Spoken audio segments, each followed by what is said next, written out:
Абай Құнанбаевқа арнау жазбаған ақын жоқ. Олардың жырларынан үзінді сұңғым келеді. Сара Зиятова Абайға арнау. Қазақтың жүрегіне жақын болған, ешбір адам тең келмес ақын болған. Дарасың, данасың сен әрқашанда, орның бөлек, ерекше атын қорған. Пушкин мен Лермонтовтың шығармасын қазақшалап, мазмұнын дәл аударған. Қара сөзің, әнменен өлеңдерің барша қазақ баласына таныс болған. Шәкірттерің шәкәрім Мағауия артыңнан өшпес мәңгі із қалдырған.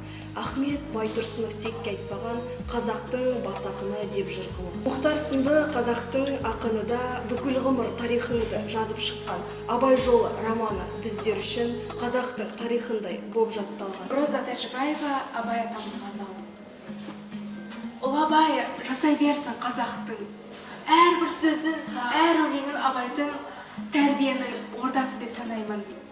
Оқимын да таң тамаша демалып, жыртығы көп, жүрегімді жамаймын. Құлаш ұрып ғылым менен ілімге, жырлап өткен жалпақ жұрттың тілінде. Ата, сенің мұхиттай мұраңды мен қазықтап, ішіп келем бүгінде. Жұмбақ адам заманында дүрбелең, жүрегінен жаратылған бір өлең. Ұлы Абайдың у бар ма ішпеген, жалғыз өзі алысқанда мұңменен. Жұртым үшін жұлдыз болып жаналсам, Абай сөзі жүрегіме жағаршам. Ал мен үшін арман бар ма дүниенің кетігінден кірпіш болып қалансам. Көгімізден нұрын төгіп азат күн, отанымыз күйін кешіп ғажаптың. Әр сөзінен ұғындырған ұлылық, Ұлы Абайдың жасай берсін қазақтың.